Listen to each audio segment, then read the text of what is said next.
आज प्रथम रविवारी सत्संग और इसमें अभी हम सुन रहे थे परम पूज्य श्रद्धेय संत श्री पारखी साहब जी की स्मृति में यह सभा उनके जीवन के संदर्भ में भी सुना कि वो एक सेवाभावी संत थे।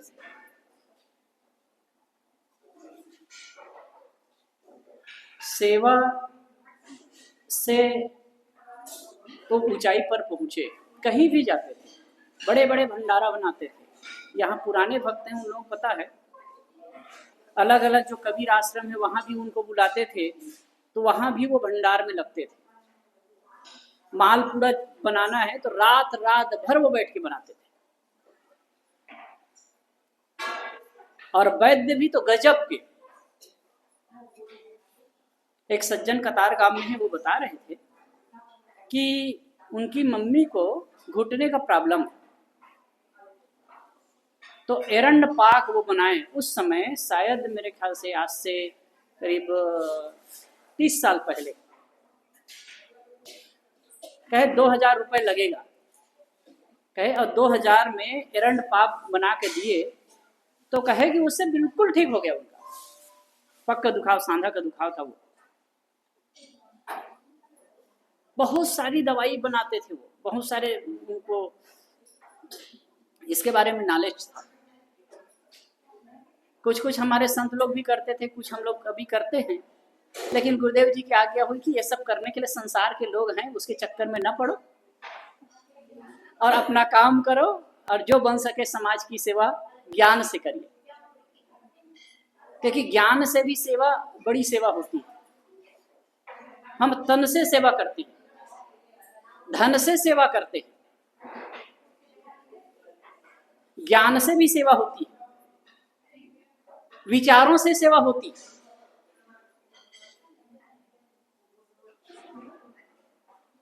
कहा भी है, तन पवित्र सेवा किए, धन पवित्र किए दान,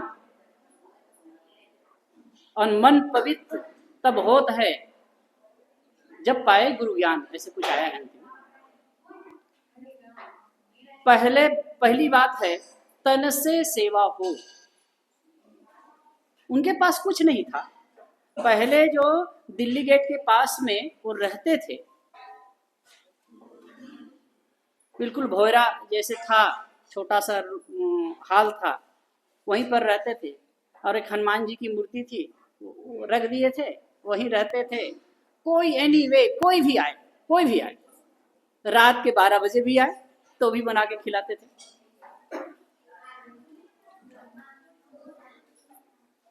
कई जगह होती है सेवा की भावना, इतनी पवित्रता की बात होती है। गुरुदेव जी का एक वाक्य, सेवा से चित्त शुद्ध होता है।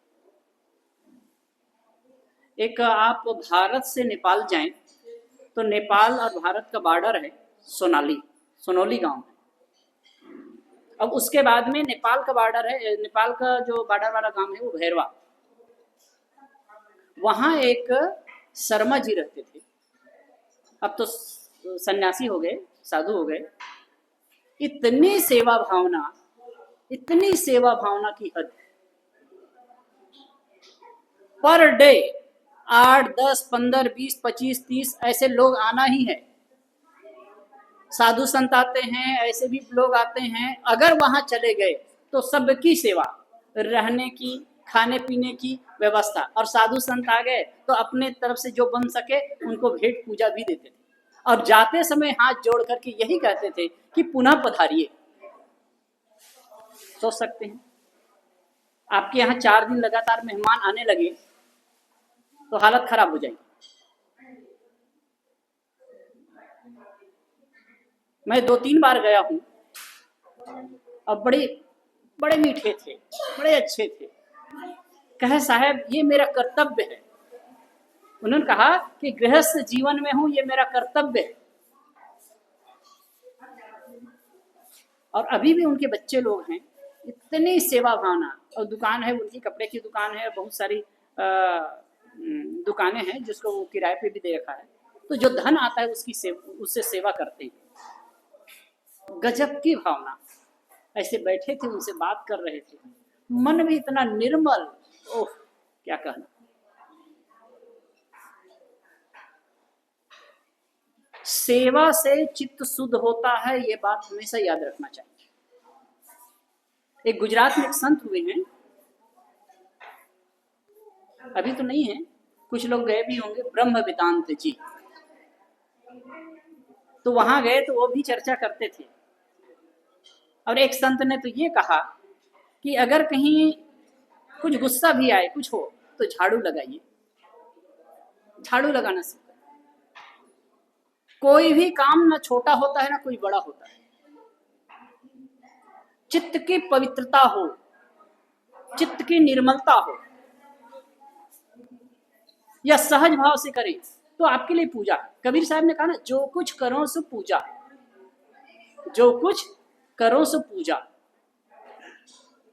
जो कुछ भी मैं करूं, करता हूं, वो पूजा होती है। क्या? पवित्र भावना से जो कुछ भी किया जाता है वो पूजा है। महाराज कृष्ण को हम पूजते हैं, भगवान मानते हैं, उनके आदर्श क्या है? बचपन में वो गाय चराते थे, गोपालक कहा जाता है, ग्वाल कहा जाता है। उन लोगों के साथ में जाते थे और उन गाय चराते थे। आगे चल करके भी वो समाज के लिए ही काम करते रहे, जीवन भर संघर्ष करते रहे समाज के सर्वहारा वर्ग को ऊपर उठाने के लिए। अब बड़े तबके थे जो समाज को दमित करते थे, उसके विरोध में हमेशा खड़े होते थे और हमेशा सर्वहारा के पक्ष में खड़े होते थे। मुझे वो घटना बहुत लगती है। यदि ये घटना सही है, महाभारत जो युद्ध हुआ है, तो वो कृष्ण के सारथी बने। कृष्ण महाराज राजा नहीं थे, लेकिन राजा से बढ़कर के थे। उनका एक वैभव था, उनका प्रभुत्व था, उनका रुतबा था। लेकिन फिर भी जब सहायता मांगने के लिए अर्जुन उनके पास में गया, अर्जुन दुर्योधन दोनों गए, तो दुर्योधन ने तो सेना मांग ली। अर्जुन कहे कि प्रभु मुझे सेना नहीं चाहिए, मैं चाहता हूं आप मेरे सारथी के रूप में मेरे साथ रहें, मेरे सारथी का काम करें, मेरा रथ चलाने का काम करें। कृष्ण महाराज स्वीकार करते। अब महिमा में बहुत सारी बातें आती है, लेकिन ये तथ्य को देखिए तो बात आती है, सेवा से चित्त शुद्ध होता है। और यह चीज महापुरुषों ने करके दिखाया, करके बताया। वैसे हमारी पारखी साहब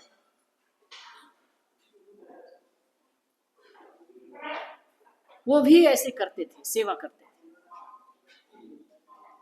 अभी एक दिन मेरे पास में कोई वीडियो भेजे, किसी का पैर सड़ा था, पूरा खराब हो चुका था, और उसको लोग सेवा कर रहे थे, उसकी सेवा कर रहे थे।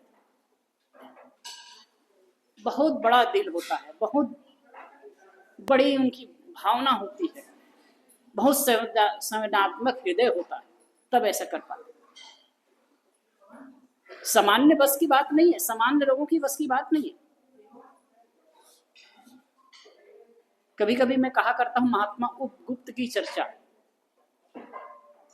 महात्मा उपगुप्त बौद्ध परंपरा में महान भिक्षु हुए हैं, महान संत हुए। उनकी जीवन की घटना है, एक बार वो एक नगर में भ्रमण कर रहे थे, वहां भिक्षा के लिए गए, तो वहां की नगर वधू, नगर वेश्या, उनका नाम तो मुझे याद नहीं है, बहुत ही सुंदर थी और बड़े बड़े लोग उस पर लट्टू थे। उनके पास उनके दरवाजे पर गया। उनको क्या पता भाई कौन क्या है। भिक्षा के लिए वहां पर जा करके बुद्धम शरणम गच्छामि, धम्मम शरणम गच्छामि, जो उनकी भावना रही, जैसे कहते रहे होंगे वैसे कहे, सामने खड़े हो गए। तो वहां से वो निकली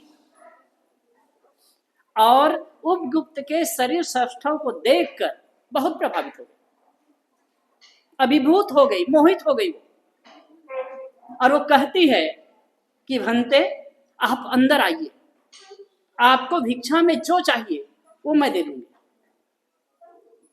मतलब उनका प्रस्ताव गलत था, वो मोह में पड़ करके गलत प्रस्ताव रख रही थी, वो आसक्त तो हो गई थी एक तरह से।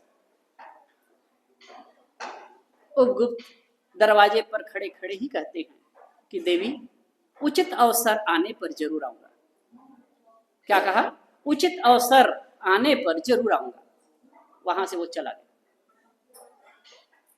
घटना कहती है कुछ वर्षों के बाद महात्मा उपगुप्त उसी नगर के पिछवाड़े से कहीं जा रहे थे। संतों का क्रम था, पहले चलते थे तो सवेरे सवेरे ही चलते थे। हम लोग भी चलते सवेरे ही चलते थे, भ्रमण होता था। तो अभी भी गाड़ी मोटर में भी जाना होता तब भी सवेरे चलते हैं। पहले संत लोग पैदल चलते थे तो भी सवेरे चलते हैं। जैन परंपरा में जो संत लोग चलते हैं तो सवेरे सवेरे ही यात्रा करना अच्छा होता है। तो वैसे ही धुंधलके के समय में वो चल रहे थे, पूरा प्रकाश नहीं हुआ था। तो एक जगह महात्मा उपगुप्त का पैर किसी से टकराया। वो देखते हैं तो कोई व्यक्ति, कोई महिला है।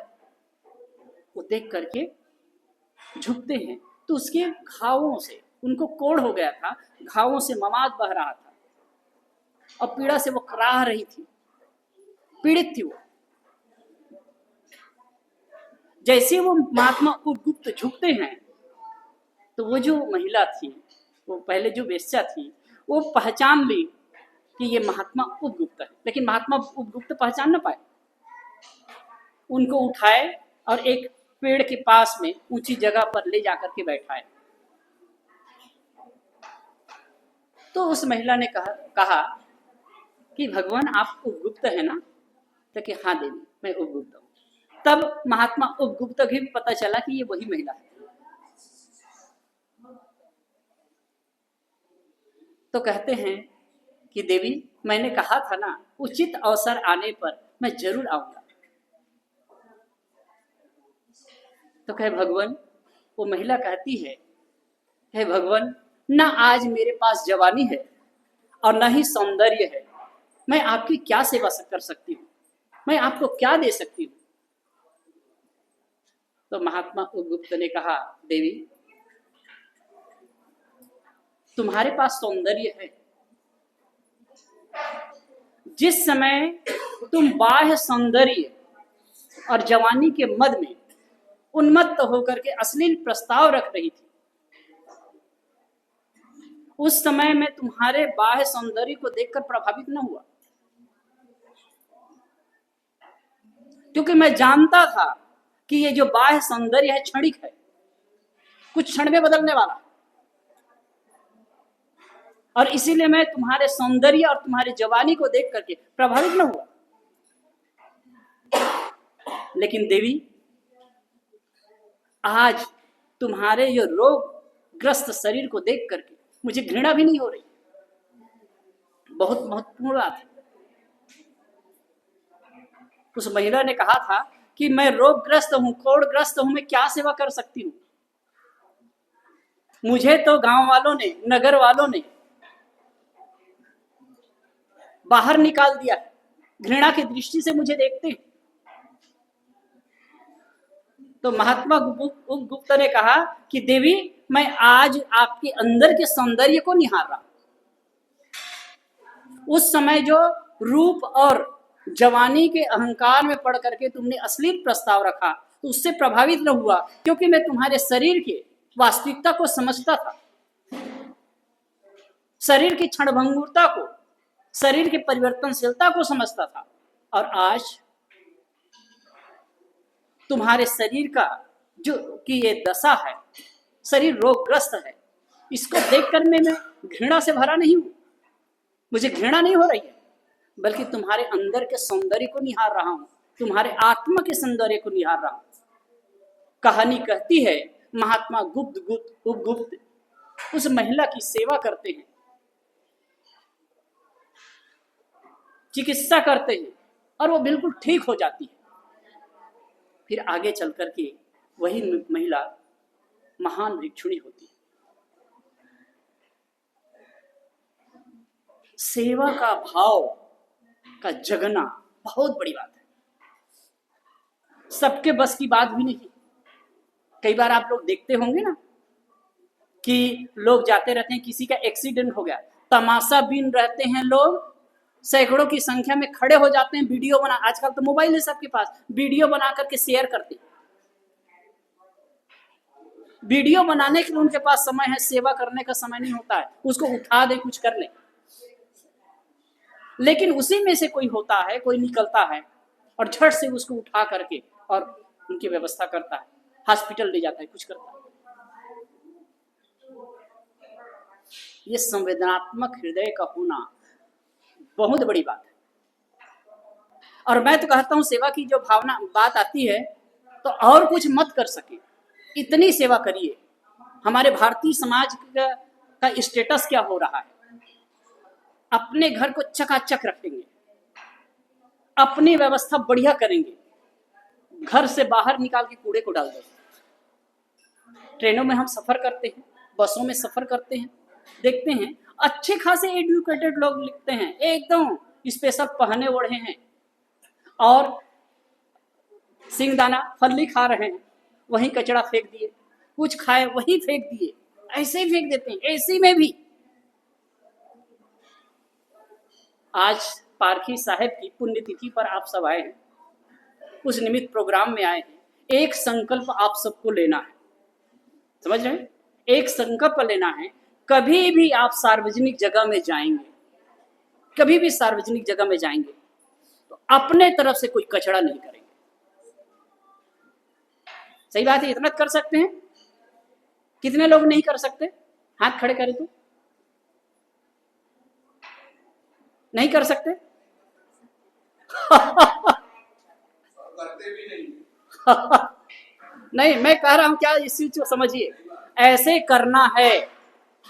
कहीं भी आप देखिए, बाहर हम जा करके विदेशों के जो जाने वाले हैं, विदेश जाते हैं, विदेश भ्रमण करके आते हैं, उनकी बहुत महिमा गाते हैं, बहुत प्रशंसा करते हैं। वहां कोई बाहर कचरा नहीं डाल सकता, कहीं पर भी थूक नहीं सकता, कहीं पर भी पेशाब नहीं कर सकता। आप बाहर की बात छोड़ दीजिए और दूर की बात, नेपाल में जाइए, कहीं पर भी पेशाब करेंगे तो 100 रुपये जुर्माना करेगा।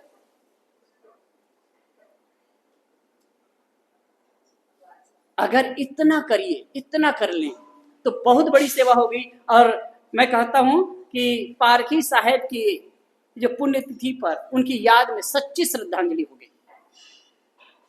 क्या करना है, कभी भी आप चाहे मोटर गाड़ी में चलते हो, ट्रेन में चलते हो, कोई लान में हो, कहीं भी रास्ता चलते हो, कहीं भी यहाँ वहां थूकेंगे नहीं।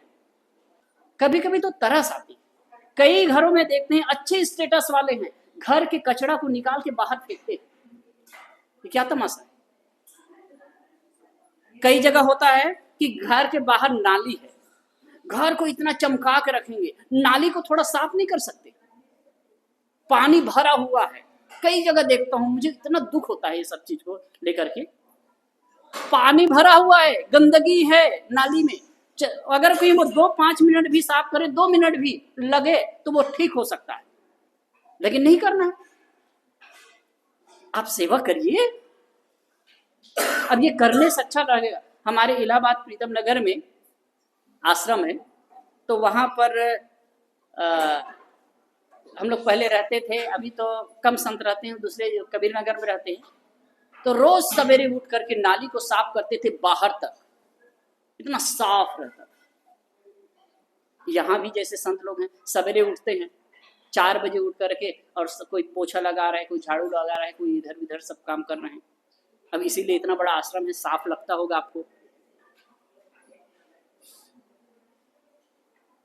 तो बात है, कहीं भी चलते हुए कहीं भी थूकना नहीं है। एक पर्टिकुलर जगह किनारे रुक करके थूकिए, कहीं पे दूसरे जगह थूकिए।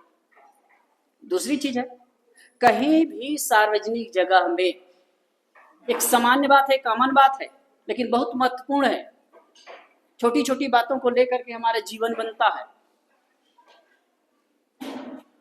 आप जैसे कि जा रहे हैं मोटर में, गाड़ी में, कभी भी कचरा नहीं करेंगे, कोई भी चीज खाए इधर उधर फेंकेंगे नहीं, इतना कर सकते हैं ना।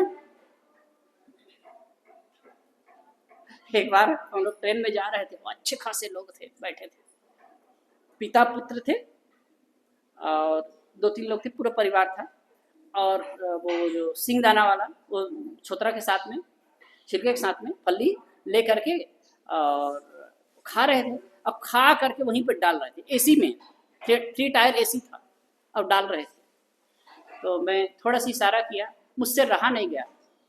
तो मैं कहा कि पढ़े लिखे लगते हो, अच्छे घर के लगते हो, एजुकेटेड लगते हो, इतनी भी तमीज नहीं है, जोर से ऐसे ही कहा मैं, इतनी भी तमीज नहीं है, कचरा खा तो रहे हो, कचरा फेंक रहे हो,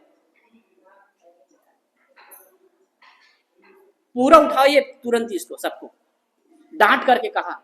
तो उसका पिता सक पका गया। ऐसा करना है, ज्ञान की बातें बहुत जानते हैं, सब लोगों को करना है ऐसे। कहीं भी गाड़ी मोटर में कहीं जा रहे हैं, कोई पार्क में घूम रहे हैं, कोई चीज खाए, फेंकना नहीं है उसको। पर्टिकुलर जगह, जैसे कि डस्टबिन है, जो कचरा पेटी है, या ऐसी जगह है जहां पर डाल सकते हैं, वैसी जगह में ही डालिए। हम लोग गुरुदेव जी के साथ में भ्रमण करते थे, कहीं भी जाते थे, कहीं भी हो, तब जैसे उठ रहे हैं तो देखते थे कि कहे कचरा नहीं रहना चाहिए, सब हम उठा के साफ करते थे। जो भी संत गुरुदेव जी के साथ भ्रमण किए हैं और संतों के साथ अभी भी हमारे संत, वरिष्ठ संतों के साथ में भ्रमण करते हैं, ये चीज सब लोग फॉलो करते हैं। तो अगर कहीं यही बात करें ना, अगर सेवा की भावना हो जाए ना, आप देखेंगे चित्त कितना शुद्ध होगा। मैं कभी कहा करता हूँ, सेवा से कितना मन में प्रभाव पड़ता है और कितना वो लॉन्ग टाइम तक उसका असर रहता है। अब अर्थ की दृष्टि से देखें, धन की दृष्टि से, आप 100 रुपया लेकर के कहीं जा रहे हैं और कहीं होटल में गए, भजिया खा लिए, पैसा खलास, खत्म हो गया ना। बैठे, अब भजिया खा लिए, पैसा खत्म हो गया।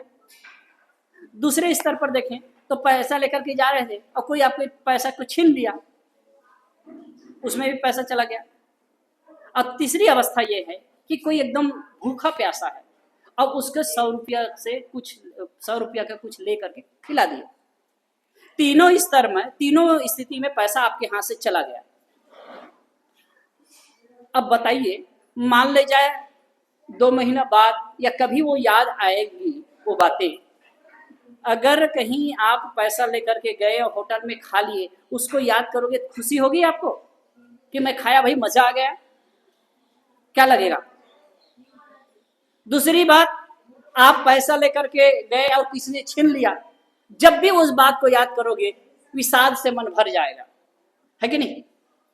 और तीसरी बात है, अगर किसी की आपने सेवा की है और जब भी वो बात याद आएगी, अगर 10 साल बाद भी याद आएगी, तो लगेगा कि मैंने कुछ किया, है कि नहीं? तो इसी प्रकार से हमारी भावना होनी चाहिए। तन से सेवा हो, धन से सेवा हो और मन से सेवा हो। मन से सेवा के लिए भी मैं एक सूत्र हमेशा कहा करता हूं, अब इस चीज को आप लोग भी हमेशा फॉलो करिए। इसके लिए मैं 2 बातें बताता हूं। जैसे कि शाम के समय, रात के समय हम जब जाते हैं बिस्तर पर, मेरी बात तो समझ रहे हैं ना आप लोग भी, गुजराती लोग भी, हम जो छोने, तो रात में जब आप बिस्तर पर जाएं, सोने के लिए चले, पथारी पर जाएं, तब भाव से आप अपने इष्ट को याद करिएगा। और कुछ ध्यान चिंतन नहीं कर पाते हो, कोई बात नहीं, आप बिस्तर पर बैठ करके भाव से अपने इष्ट को, जिनके प्रति आपकी आस्था है, जिस संत गुरु को मानते हैं, जिस इष्ट को मानते हैं, उनके प्रति भाव से विनम्र होइए, उनको याद करिए, उनका ध्यान करिए 2 मिनट के लिए। और एक भाव करना है क्या, कि मन, वाणी और कर्म से, मन, वाणी और कर्म से जाने अनजाने अगर किसी प्रति मुझसे भूल हो गई है, ध्यान दे रहे हैं, मन, वाणी और कर्म से जाने अनजाने किसी के प्रति मुझसे भूल हो गई है तो मैं दिल से क्षमा चाहता हूं। समझ रहे हैं? और अगर किसी ने हमारे साथ में ऐसा किया तो दिल से क्षमा करता हूं। सहज है? ये करेंगे, इतने मात्र से आपका मन इतना रिलैक्स होगा, इतना सहज हो जाएगा, और मैं कह सकता हूं कि आपको जो दुस्वप्न आते हैं वो नहीं आएगा। क्योंकि रात्रि के अंतिम विचार सुबह के प्रथम विचार होते हैं। और दूसरी चीज और क्या करना है, जब सवेरे आप उठे तो फिर से अपने इष्ट को याद करें, भाव से याद करें, जिनके प्रति आपकी भावना है याद करें, मन ही मन प्रणाम करें। और उसके बाद में एक भावना करना है, सर्वे भवन्तु सुखिनः, सर्वे सन्तु निरामया, सर्वे भद्राणि पश्यन्तु, माँ कश्चित् दुर्भाग् भवेत्। सभी सुखी हो, सभी निरोग हो, सबका कल्याण हो, इस संसार में कोई दुखी ना हो। क्या जाता है? इतना कर सकते हैं। इतना करने से, क्योंकि कहते हैं ना, हमारे पास में साधन सीमित है और शक्ति भी सीमित है। ध्यान दीजिएगा, हमारे पास में साधन भी सीमित है, शक्ति भी सीमित है और समय भी सीमित है। हम चाह करके भी सबकी सेवा नहीं कर सकते, लेकिन सबके लिए मंगल कामना तो कर सकते हैं ना, सबके लिए अच्छा सोच सकते हैं ना। इसलिए प्रातः उठते ही सबके लिए मंगल भावना करना। संस्कृत में यह मंत्र है, संस्कृत आप नहीं दोहरा पाएंगे तो इतना तो कह सकते हैं, सभी सुखी हो, सभी निरोग हो, सबका कल्याण हो, इस संसार में कोई दुखी ना हो। इतना रिलैक्स होगा, आप इसको जीवन का अपना दैनिक नियम बना लीजिए। कबीर साहब ने कहा है ना, भला किसी का कर न सको, कितनी बढ़िया बात है, भला किसी का कर न सको तो बुरा किसी का मत करना, अमृत पिलाने को घर में तो जहर पिलाते भी डरना। सत्य मधुर ना बोल सको, सत्य मधुर ना बोल सको, झूठ तो झूठ कठिन भी मत बोलो, मौन रहो सबसे अच्छा, कम से कम इस तो मत बोलो। घर न किसी का बांध सको, घर न किसी का बांध सको तो झोपड़ियां न जला देना, मरहम पट्टी कर न सको तो छार नमक न लगा देना। भला किसी का कर न सको तो बुरा किसी का मत करना। किसी को मीठा नहीं बोल सकते हो तो कटु ना बोलो, किसी को सत्य नहीं बोल सकते, सत्य बात नहीं कर सकते तो झूठ ना बोलिए, किसी की सेवा नहीं कर सकते हो तो किसी का अपकार मत करिए। अब इसके लिए सबसे बढ़िया बात, मन से सोचिए भाई, मन से सोचिए। प्रातः उठ करके हमारा ये दैनिक क्रम होना चाहिए और आप देखेंगे मन इतना अच्छा लगेगा। मैं रोज करता हूँ इस चीज को। आसन से उठा, नींद खुली, बैठ गया, बैठ के सबके लिए मंगल भावना। और शाम को सोते समय सबके लिए क्षमा भावना, सबके लिए क्षमा मांगना और क्षमा भावना करना।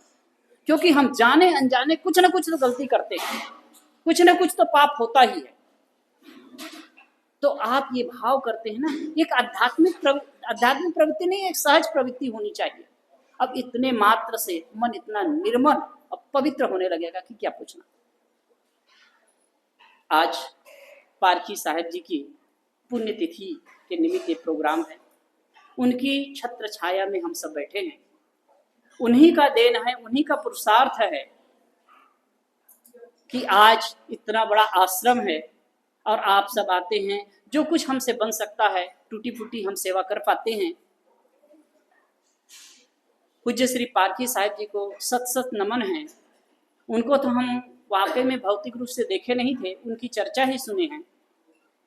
बड़े अच्छे निर्मल आत्मा पुरुष थे और ऐसे महापुरुष, उन्हीं के बदौलत हम जुड़े हैं, आप सब जुड़े हैं। ऐसे महापुरुष को सत सत नमन है।